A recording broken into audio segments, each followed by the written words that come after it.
Everyone, welcome back to my channel. আজকে ছিল আমার হ্যাপি বার্থডে টু মি। আজকে আমার ছিল জন্মদিন, এজন্যে ভাই রাত 12টার সময় গান টান বাজিয়েছে আর আমি ঘুমিয়ে মোটামুটি পড়ে গেছিলাম। তারপরে দেখলাম যে কোথা দিয়ে একটা আবার গান বাজে। এত নড়াচড়া করলে কি আর কেউ ঘুমাতে পারে? মাকে ডাকছে, ও মা গান চালাও। মানে সব আমি শুনতে পাচ্ছি, কানে ঢুকছে, কিন্তু থাক, ওর সারপ্রাইজটা আমিও দেবো দিক গিয়ে। তারপরের দিন সকালবেলা উঠে মা রুটি করেছিল আর অনেক কিছুই রান্না করেছিল। আর সেদিন ছিল রাধাষ্টমী, ছিল এই জন্য আমাদের বাড়িতে কোনো আমিষ রান্না হয়নি, সব কিছু নিরামিষই হয়েছিল। তারপরের দিন আরও ভালো করে একটুখানি সেলিব্রেট করা হয়েছিল। তারপরে মা রুটি করে নিয়েছে, রুটির সাথে সকালে মা একটু তরকারি করে নিয়েছিল, বাবা ভাই খেয়ে নিয়েছিল। তারপরে আমি গেছিলাম পুজো দিতে গেছিলাম মা অলাইচণ্ডীতলার ওখানে, মানে ঠাকুরের ওইখানে।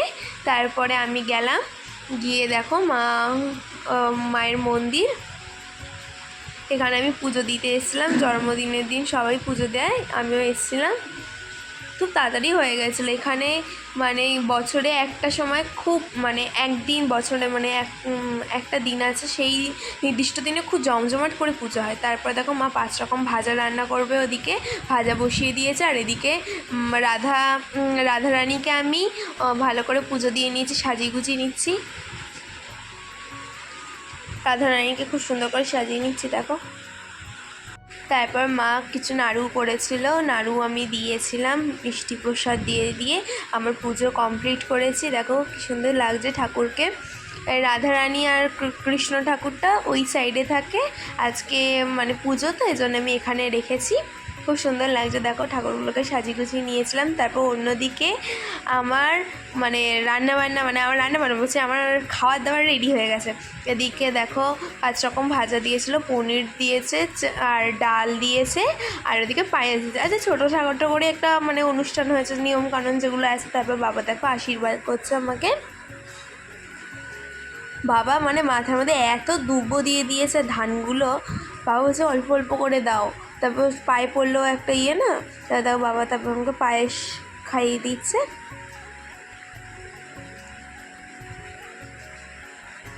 জল খাওয়া আমাকে, তারপরে জল খাইয়ে দিচ্ছে। তারপরে আমি দেখো সব দুবোগুলোকে নিয়ে থালার মধ্যে রেখে দিচ্ছিলাম। তারপর মা এলো, মা আমাকে পায়েস খাইয়ে দিচ্ছে। পায়েসটা সত্যি ভালো হয়েছিল, খুব সুন্দর হয়েছে। দেখো আবার বলছি হেভি। তারপরে দেখো আমি আবার পটল ভাজা খাচ্ছি। আমি ভাবলাম ফটো তুলছে, তারপর আমি পটল ভাজা খাচ্ছি। মা বলছে, ও মা ফটো তোলা হয়েছে? মা বলছে দাঁড়া ভিডিও করছি। বলে ধুর, কী যে করো না, যে কখন ভিডিও করে ফটো তোলে বোঝাও যায় না। আমিও পুরো স্থিরভাবে থাকি, তারপর মা মনে ভিডিও করে তখন। আর অন্যদিকে দেখো রাত্রিবেলা আমি কেক রেডি করে রাখছিলাম। কেকটাও হেভি হয়েছিল। এটা আমিষ কেকই বলতে, আমি বলছি নিরামিষ কেকই, মানে হ্যাপি বিস্কুট দিয়ে কেকটা বানানো হয়েছিল। মানে সেদিনই করে রেখেছিলাম।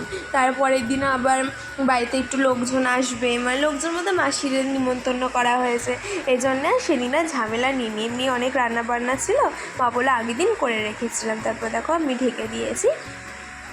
আর কেকটা মানে কী বলতো, মানে ভিডিও করা হয়নি, জাস্ট ফটো তুলে রেখে দিয়েছিলাম। যদি আমার ভিডিওটা ভালো লাগে, লাইক কমেন্ট শেয়ার করে দিও। Bye bye.